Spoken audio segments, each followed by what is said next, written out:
सूचना केवल हमारे विचार हैं, वित्तीय सलाह नहीं। निर्णय लेने से पहले खुद शोध करें। किसी भी लाभ या हानि के लिए हम उत्तरदायी नहीं हैं। आज हम देख रहे हैं एनबीसीसी इंडिया लिमिटेड के 2024-25 Q3 की consolidated financial performance. Starting with the sales, पिछले क्वार्टर से सेल्स में 15% का इंक्रीज हुआ है, मगर कंपनी ने पिछले साल के मुकाबले 17% का सेल्स इंक्रीज रिपोर्ट किया। Expenses 14% quarter on quarter increase हो गए हैं, जो साल भर के 17% के राइज के साथ अलाइन करता है। क्वार्टरली एक्सपेंसेस के कंपैरिजन में सेल्स इंक्रीज होना दिखाता है कंपनी ने अच्छा परफॉर्म किया। ईयरली कंपैरिजन दिखाता है कि कंपनी ने इस साल अपनी परफॉर्मेंस में सुधार किया है। ऑपरेटिंग प्रॉफिट, जो पिछले साल के कंपैरिजन में 21.5% अप हुआ है, quarter on quarter around 42.5% increase हुआ है। Operating profit margin OPM annual basis पे 0% से इंक्रीज हुआ है और पिछले क्वार्टर के कंपैरिजन में 1% से इंक्रीज हुआ है। एक्सेप्शनल आइटम्स को ऐड करके अदर इनकम पिछले क्वार्टर के कंपैरिजन में -18% गिर गई, बावजूद इसकी ईयरली ग्रोथ 52% हुई है। इंटरेस्ट एक्सपेंसेस पिछले क्वार्टर से -50% डाउन हुआ, लेकिन ईयर ओवर ईयर इंक्रीज 0% हुआ है।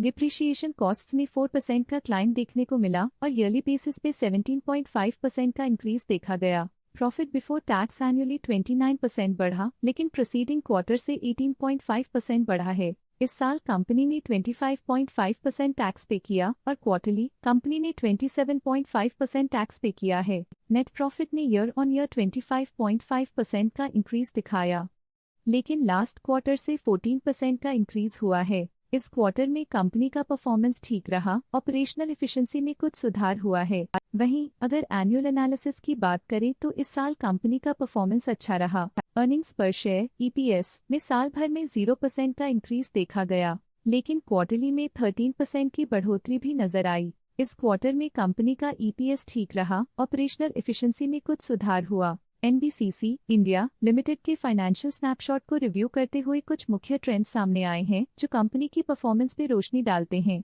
दिसंबर 2021 से दिसंबर 2024 तक एनबीसीसी इंडिया लिमिटेड की फाइनेंशियल जर्नी में सबसे पहले बात करते हैं सेल्स की। इस साल सेल्स में 25% की वृद्धि हुई है और पिछले 4 सालों में 43.5% की वृद्धि हुई है, जो एक निरंतर अपवर्ड ट्रेंड को दर्शाता है। पिछले 3 साल से सेल्स लगातार बढ़ती जा रही है, जो मार्केट एक्सपेंशन और कंज्यूमर डिमांड में वृद्धि को दर्शाता है। अब बात करते हैं एक्सपेंसेस की। इस साल एक्सपेंसेस 23.5% बढ़े हैं और 4 सालों में 40% का इजाफा हुआ है। इस साल सेल्स और एक्सपेंसेस एक साथ बढ़ रहे हैं, जो बैलेंस्ड ऑपरेशनल अप्रोच को दर्शाता है। ऑपरेटिंग प्रॉफिट का सफर स्टेडली ऊपर चढ़ रहा है, इस साल 54% की बढ़ोतरी के साथ और पिछले 4 सालों में लगभग 1.5 गुना का नोटिसेबल राइज हुआ है। पिछले 3 साल से ऑपरेटिंग प्रॉफिट लगातार बढ़ रहा है, जो कॉस्ट मैनेजमेंट और ऑपरेशनल कुशलता को दर्शाता है। नेट प्रॉफिट का सफर ऊपर की ओर चल पड़ा है, इस साल 33.5% की चढ़ाई के साथ पिछले 4 सालों में 83% की शानदार वृद्धि हुई है।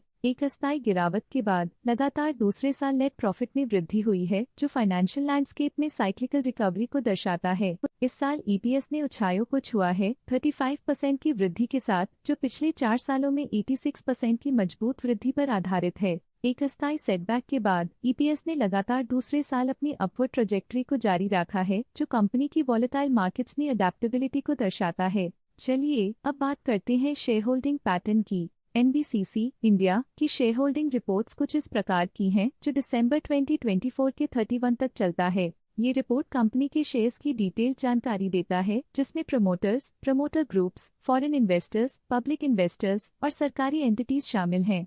पब्लिक द्वारा हेल्ड शेयर्स का परसेंटेज 25.05% से इंक्रीज होकर 2024 के दिसंबर में 25.15% तक का इंक्रीज से देखा गया। ये चेंजेस स्टेट है कि पब्लिक की इन्वेस्टमेंट कंपनी में क्वार्टर टू क्वार्टर इंक्रीज हुई है। जब कंपनी के शेयर्स का अधिकतम हिस्सा प्रमोटर्स, FII, DII या गवर्नमेंट के पास होता है, तब ये माना जाता है कि कंपनी मजबूत हाथों में है, जो स्थिरता और मजबूत समर्थन को दर्शाता है और इस मार्केट की स्थिरता बनी रहती है। डोमेस्टिक इंस्टीट्यूशनल इन्वेस्टर की शेयर होल्डिंग में थोड़ा डिक्रीज आया 2024 के सितंबर से 2024 के दिसंबर में, जो दिखाता है कि डोमेस्टिक इंस्टीट्यूशंस ने अपने स्टेक को -0.21 से डिक्रीज किया है। FII, फॉरेन इंस्टीट्यूशनल इन्वेस्टर्स ने अपना शेयर होल्डिंग सितंबर 2024 में 4.05% से दिसंबर 2024 में 4.16% तक इंक्रीज किया। ये बताता है कि फॉरेन इंस्टीट्यूशंस ने कंपनी में अपना इंटरेस्ट 0.11% तक इंक्रीज किया है। ये था कंपनी का करंट शेयर होल्डिंग पैटर्न। आज के लिए फाइनेंशियल सेक्टर में इतना ही। देखने के लिए धन्यवाद। स्टॉक लेटेस्ट न्यूज अपडेट के लिए चैनल को सब्सक्राइब करें और वीडियो को लाइक एंड शेयर करें।